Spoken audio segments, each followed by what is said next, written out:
Dear God, I got one question. I need to know, do revolutionaries go to heaven?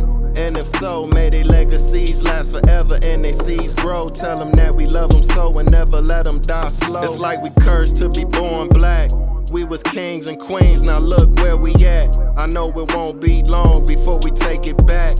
I just hope I live long enough to see it happen, and that's a fact. Cause one thing when you pro-black, you might love your people, but they may not love you back. For more than 400 years, we've been under attack.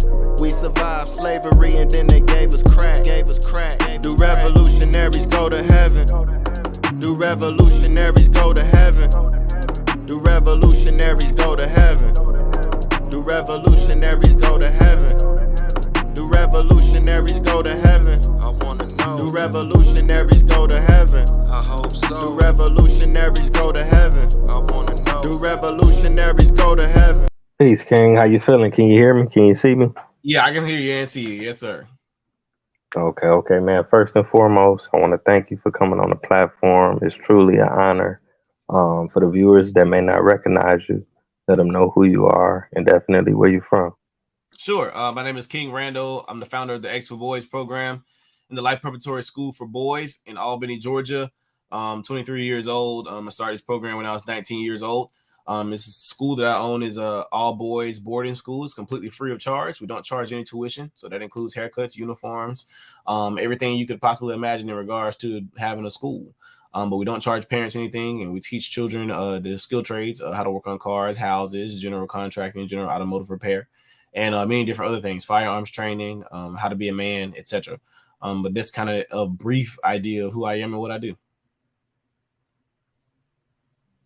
Wow, that's major. So I gotta ask you, man, what was your inspiration for this? Because you said you started this program at 19 years old. Yes, I did. The inspiration comes from one of my classmates who got sentenced to 30 years in prison for hiding a murder weapon. He wasn't at the actual murder, but he got sentenced to 30 years for hiding the weapon. That was something that stuck out to me because we didn't have any rehab or anything like type of programs for 18-year-olds at the time to just, help him out or something. I'm just like, he's not a bad kid. He doesn't have a record. I'm like, can we do something with him?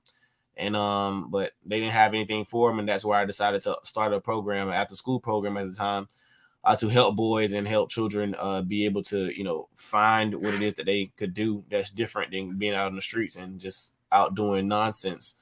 I wanted to be a male role model in their lives, and that's sometimes what they need to see. They need to see possible, and sometimes they don't think possible is real. Yeah, man. I mean, you're right about that because a lot of us come up in the inner city, and even in my city, a lot of people, we don't even venture out from our side of town. We don't even go to the west side, let alone another city or another state. So, a lot of times you only know what you see, you know what I'm saying, until you get out into the real world. But like you say, some of us are so young, we get our life cut short, or we end up going to prison, then we get felonies, and we can't travel, we can't move around, we can't do certain things. Right. And then it's just like a vicious cycle that continues to happen. So I gotta, commend you for, just making the effort and actually doing it. You know what I'm saying? To help change for the future generation. Absolutely. It's something I love to do. I love working with the students. I have tons of patience. So it's real easy for me. I won't say every child's a success story or we just have everything going super correct or anything like that. But for the most part, we have a lot of success stories and a lot of children that have changed. And we're grateful for seeing those changes happen. Yeah, definitely. I mean, you was naming so many things. It just seems like, your school, your program has so much more to offer. Like I said, for them kids that may not have had the opportunity to go out and see other things, to know what they really want to be or what they really want to, spend the rest of their life doing. And I just think that's definitely amazing. Now, how has the community responded to the work that you have been doing in terms of the parents, the students? The community, I mean, for the most part, the parents and the students are they're big supporters of what we do. They enjoy it. Like I said, it's free. And we only do wholesome stuff. We absolutely love it. There's a lot of discipline that happens here too, but a lot of boys love discipline. They act like they don't, but they do love it. I always have some of them come back and tell me how appreciative they are of the things we have done and the things we are doing. So we just left Camp Friendship this weekend. We had a blast there. We learned about firearms. We did fishing. We did Orby guns, flamethrowers. I mean, boys had a blast, and we like to have those camp memories for our students. And some of those, sometimes I like to create memories that they could, have when they get older, because I know a lot when I was younger, remembering some camps I went to and things like that. So I wanted to recreate those memories for those children, because I don't know how it's affecting them, right now, but when they get older, they'll remember these things. So I'm grateful for that. By the way, I'm sorry, is this live? No, it's pre-recorded. I can edit it or chop it up if you like.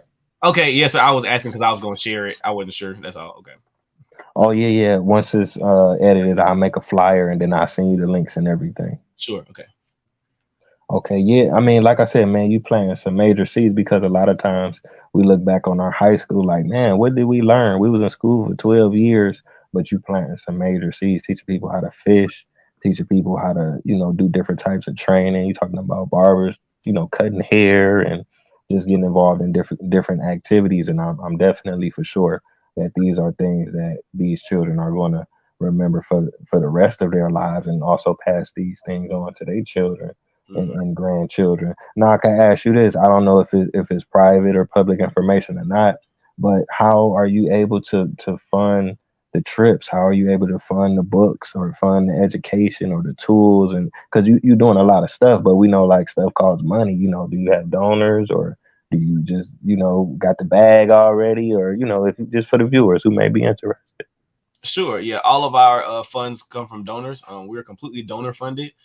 So if you see me posting on social media or anything, Instagram, Facebook, Twitter, whatever, we're advertising everywhere all the time for donors. We have an email list of people who, donate to our Amazon wish list, our Walmart wish list, etc.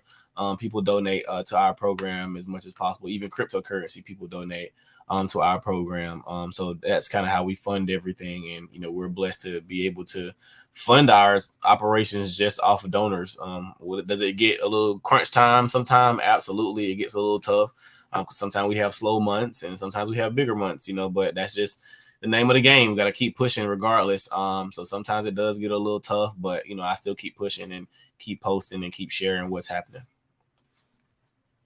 Okay, I definitely understand. So the viewers, if they do want to donate, if they do want to contribute, do you have a website? Do you have a link? Do you have a social media? What's the best way for them to, be able to show their support economically?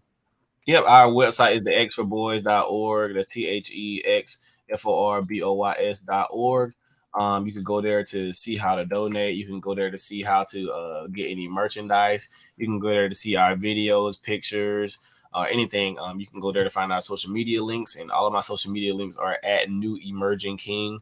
So you could type in at New Emerging King on all social media platforms and you'll be able to find me. Or you could just type in King Randall or the X for Boys on Google and you will find us.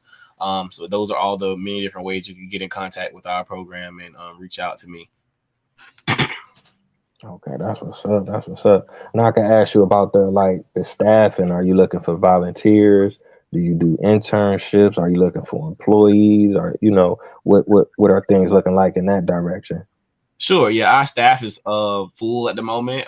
So we're good on staff. We will have volunteer opportunities, at later dates, for helping the cleanups, and we do community breakfast and all that stuff. So we do have volunteers for many different things, but we'll always advertise for it. But as far as staff at the actual school, we're good for the moment. I have what I can afford right now, and our staff works diligently with our students right now, and that's what we love to see.